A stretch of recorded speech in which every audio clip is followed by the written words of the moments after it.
మా కడప రిపోర్టర్ నాగరాజ్ అందిస్తారు ఫోన్ లైన్లో. నాగరాజ్, 2 రోజుల్లో లోకేష్ ఎక్కడెక్కడ పర్యటన చేస్తారు, ఏం చేయబోతున్నారు?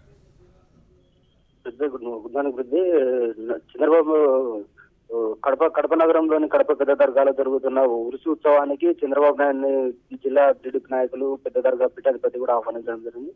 అయితే CM Chandrababu Naidu busy schedule ఉండడంతో నారా లోకేష్ ని ఈ ఉరుసు ఉత్సవంలో పాల్గొనేందుకు వెళ్లాలని ఆదేశించడంతో ఈ నేపథ్యంలోనే జిల్లాలో టీడీపీ ఆకర్షణ పొందుకోవడంతో జిల్లాలో చోటు చేసుకున్న పరిణామాలు, మార్పులు చేరికల విషయంలో కూడా నారా లోకేష్ ఈ పర్యటన సందర్భంగా దృష్టి సారించనున్నాడు. ఈ రోజు తిరుపతి నుంచి రైల్వే కోడూరు రాజంపేట మీదుగా కడపకు చేరుకున్న నారా లోకేష్ లైన్లోనే ఉండండి. మనతో పాటు దీని గురించి మాట్లాడడానికి టీడీపీ కడప జిల్లా అధ్యక్షుడు శ్రీనివాస్ రెడ్డి గారు ఫోన్ లైన్ ఉన్నారు, ఆయనతో మాట్లాడదాం. శ్రీనివాస్ రెడ్డి గారు నమస్తే అండి. నమస్కారం అండి. రైట్, ఇక కర్నూలు జిల్లా నుంచి కడప జిల్లాకు వచ్చిందా టీడీపీ ఆపరేషన్ ఆకర్ష్ వ్యవహారం?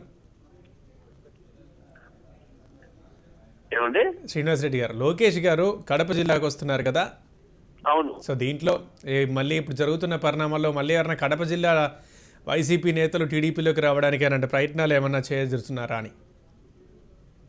జగన్మోహన్ రెడ్డి గారే కదండి ఆకర్షకు పిలిపించారు. 21 మంది ఎమ్మెల్యేలు మా పార్టీలోకి వస్తారు, పార్టీ ప్రభుత్వాన్ని కూల్చేస్తామన్నారు. బహుశా ఆ ఆకర్షకి పిలుపుకు మేరకే ఏమో తెలుగుదేశం పార్టీ మీద, చంద్రబాబు నాయుడు గారి మీద అచంచలమైన విశ్వాసంతో అందరూ కూడా ఆకర్షితులై వస్తున్నారని మేము అనుకుంటున్నాం. ఓకే, అంటే మీ తరపు నుంచి అయితే ఎటువంటి ప్రయత్నం అయితే జరగట్లేదు, కానీ మేమేం చేయట్లేదండి. మంచి వాళ్ళు ఎవరైనా వస్తే పార్టీలోకి తప్పకుండా తీసుకుంటాము. బహుశా వాళ్ళే ఆకర్షితులై వస్తున్నారు ఓకే అని మేము అనుకుంటున్నాం. సో ఇప్పుడు లోకేష్ గారు కడప జిల్లా ఎందుకు పర్యటిస్తున్నారు, అంటే దేనికోసం? చాలా రోజులు అయిందండి కడప జిల్లాకు రాక. అయినా ఒకసారి ప్రోగ్రామ్ అడిగాం మేము. రెండోది చాలా పవిత్రమైన పీర్ దర్గా ఉరుసు ఉత్సవాలు ఉన్నాయి ఇక్కడ. ఓకే, అది 2 సంవత్సరాలకు ఒకసారి ఎప్పుడో జరుగుతుంది. ఆ కార్యక్రమానికి ఆయన ఆహ్వానించడం జరిగింది. అది ఈ రోజు రాత్రి 10 గంటలకు ఆ కార్యక్రమానికి వస్తున్నారు ఆయన. ఓకే, దాంట్లో భాగంగా కడప జిల్లా పార్టీ పరిస్థితి మీద కూడా ఒకసారి సమీక్ష చేసి ఏదన్నా ఉంటే సూచనలు సలహాలు చేసి కార్యకర్తలందరినీ కలిసి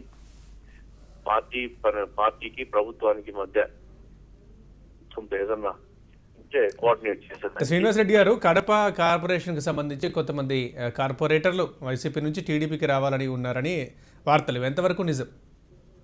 అవునండి, డిప్యూటీ మేయర్ గారు చేస్తున్నారు, కొంతమంది కార్పొరేటర్లు కూడా చేస్తున్నారండి పార్టీలో.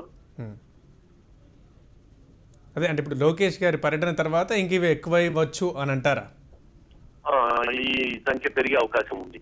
రైట్, దానికైతే రీజన్ అయితే మన టీడీపీ ఆపరేషన్ ఆకర్ష్ అయితే కాదని అంటున్నారు. ఆకర్ష్ కాదండి, ఇది పార్టీ మీద, పార్టీ అభిమానులతో, చంద్రబాబు నాయుడు గారి మీద ఉన్న నమ్మకంతో వస్తున్నారు తప్ప ఆకర్ష్ పిలుపు మేము ఇవ్వలేదు. జగన్మోహన్ రెడ్డి గారే ఆకర్ష్ పిలిపించి ఎవరు తోకున్న గోతిలో వాళ్ళే పడ్డం చలంగా సామెత ఇప్పుడు ప్రూవ్ అవుతా ఉంది. సో వాళ్ళ పిలుపు వాళ్ళకి నెగిటివ్ అయింది అంటున్నారు. అంతే. రైట్ అండి, థ్యాంక్ యూ శ్రీనివాస్ రెడ్డి గారు.